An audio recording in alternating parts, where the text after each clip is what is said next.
नाम मेरा मिथिलेश है। अशोकपुर के रहने वाले हैं हम।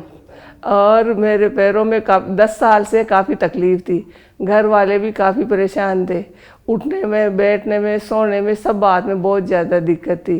फिर बाद में कई डॉक्टर साहब को, 5-7 डॉक्टर साहब को भी हमने बताया, उससे भी कुछ फ़र्क नहीं पड़ा। फिर ये गठिया की शिकायत बता दी किसी ने, तो फिर उस गठिया का भी इलाज लिया, उससे भी कोई फ़र्क नहीं पड़ा। फिर बाद में एक घुटने उठ के बैठने से घुटना नीचे से हड्डी टूट गई। फिर हड्डी टूटने के बाद भी काफ़ी ट्रीटमेंट लिया, फिर उससे भी फ़र्क नहीं पड़ा। फिर डॉक्टर साहब दवाई देते रहे, फिर प्लास्टर किया। फिर प्लास्टर से 3-4-6 महीने तक उस रखा और कह बोल दिया ऐसे कि हड्डी जुड़ गई और कोई ज़रूरत ही नहीं है ऑपरेशन कराने की। फिर उस चक्कर में 10 साल बिता दिए डॉक्टर साहब ने। फिर बाद में बहुत ज़्यादा परेशानी बढ़ गई। घर वाले भी काफ़ी परेशान होने लगे। रात को सोने में भी दिक्कत रहती थी, उठने में भी दिक्कत रहती थी, बाथरूम में भी जाने में दिक्कत रहती थी और सही से सो भी नहीं पाती थी। फिर किसी ने डॉक्टर साहब को बताया नारायणा हॉस्पिटल के अंदर। फिर हम नारायणा हॉस्पिटल के अंदर आए।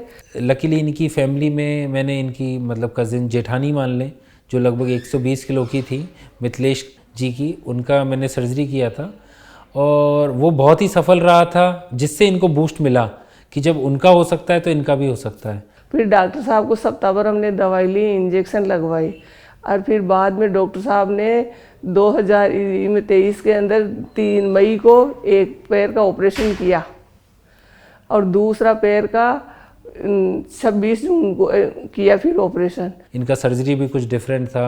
हड्डी को हमने ब्रेक किया जो कर्व थी, फिर हायर इम्प्लांट यूज़ किए जिसमें स्टेम लगती है और उस पैर को बिल्कुल स्ट्रेटन अप किया। तो ये खुद ही बिलीव नहीं कर पाई अगले दिन ऑपरेशन के कि ये मेरे पैर सीधे भी हो सकते हैं क्या। जो पैर लगभग 2 फुट दूर रहते थे वो सीधे हो गए, तो इनकी आंखों से अगले दिन आंसू आ गए और वो हमारे लिए भी बहुत इमोशनल मोमेंट था कि ऐसा देख पाना।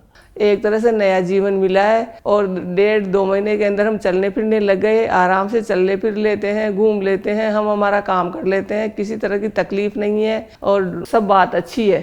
थोड़ा रिकवरी में इनका टाइम लगा बिकॉज हम जब फ्रैक्चर क्रिएट करते हैं तो प्रोटोकॉल ऑफ रिहैब स्लो हो जाता है, पर लगभग 3 महीने के आज अंतराल पे शी इज़ एक्टिव, आराम से आधा पौन घंटा घूम पा रही हैं, घर का काम कर पा रही हैं और लाइफ के एक नए अध्याय पे आगे जो भी जीवन है वो अच्छा निकले।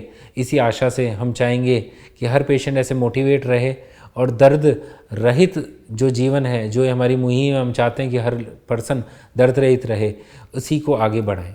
नमस्कार।